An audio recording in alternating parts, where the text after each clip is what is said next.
everyone for coming and listening to what we've got to say today. It's so vital that you're here to give us the support and to show that this is a mass movement. I'm going to nick a quote from Caroline Lucas, the head of the Green Party, and she said at the last occasion she spoke here that if nuclear is the answer, then it was a very stupid question. We've also got a very nice message from Meacher MP, who said he would really like to come today, but other commitments detained him. And a really strong message from the Friends of the Earth in Cumbria, who are having to deal with this very issue that Dio's raising about the waste deposits and what to do with it. So I'm going to read this from Cumbria first, and then the message from Meacher. So it starts to say, a very warm thank you for your invitation to speak here today and our apologies that we cannot be with you. We're grateful you've recognised that our struggle is your struggle, and here is why.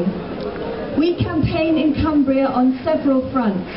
In our midst, we have the history of the whole nuclear industry, from the atom bomb to Calder Hall, Windscale and Sellafield, Thorpe and Mox, to name but a few. Right now we are busiest resisting the folly of siting a geological dump for the most complex mix of nuclear waste ever attempted. High and intermediate level waste, and even spent fuel and plutonium.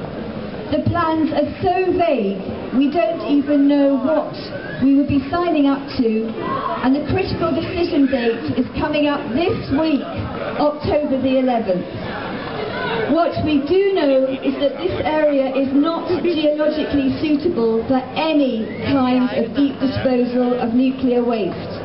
It's a place of fractured and complex rock formations, and that is what gives us the beauty of the Lake District hills and valleys. Nothing like the simple kind of flat terrain that other countries are using to bury far less complex mixes of waste. And we already shown the door to a far less ambitious proposal from NIREX in the 1990s after a long public inquiry. So why on earth is this even being contemplated? That's where Hinckley comes in. The government cannot sanction more reactors unless the problem of what to do with the waste is being resolved, or being seen to be resolved. No matter that we don't know what we're even going to do with all the existing waste. No matter that the existing repository at Drigg is almost full. No matter that no one has been bothered, either from the industry or from government, to solve this problem over 70 years. No matter that the engineering project, which would be on the scale of the Channel Tunnel, would ruin our foremost national park, a park whose landscapes, art and poetry belong to you just as much as they do to us in Cumbria. And no matter that the plan simply won't work.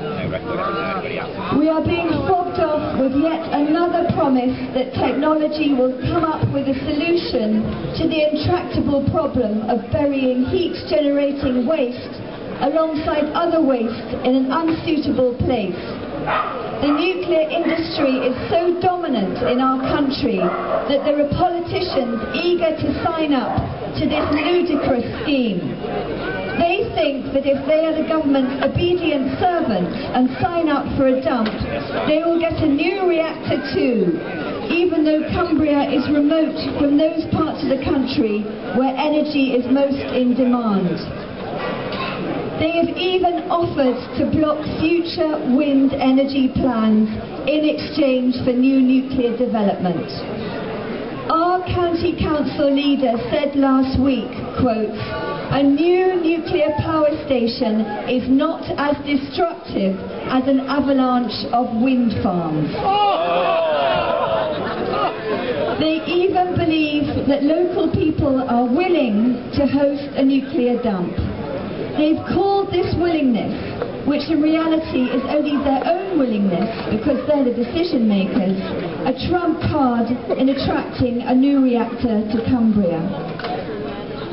In the long run, their trump card will turn out to be a wild card, but only if we expose the folly of what's going on.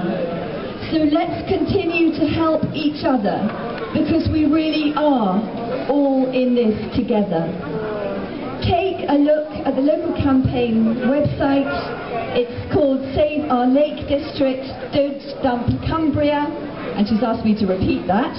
So it's Save Our Lake District, Don't Dump Cumbria. You can help us, and it tells you how, and together we will resist the plans for Hinkley C.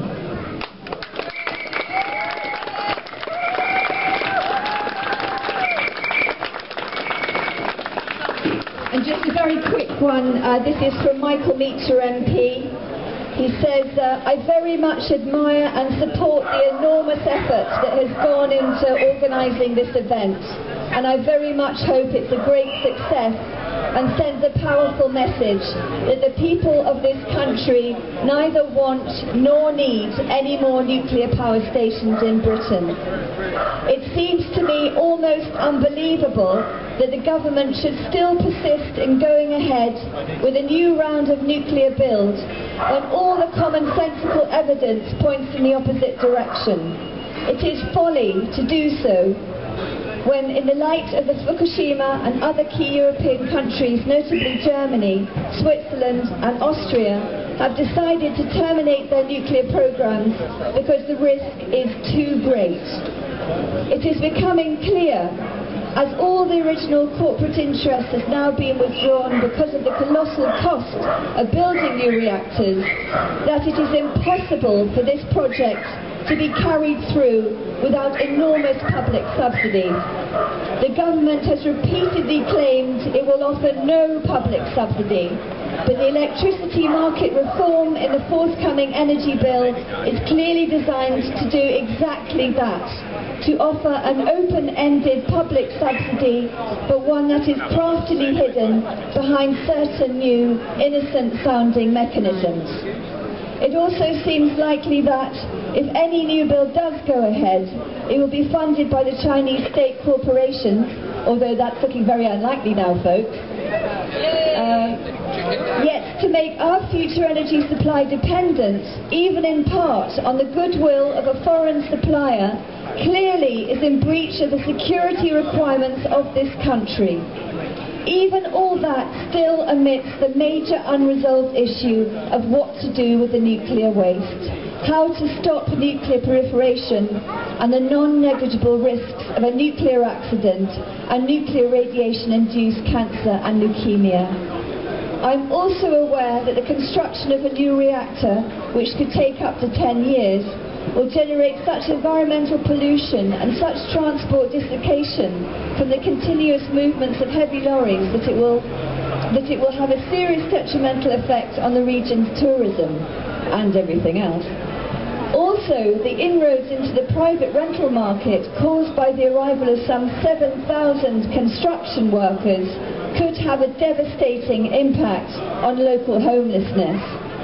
For all these reasons, I strongly commend this rally and the goals it is seeking to achieve, and give assurance that we in Parliament will be determined to play our part too to prevent this financial, environmental and social disaster that this government seems hell-bent on wreaking in this country. Hey.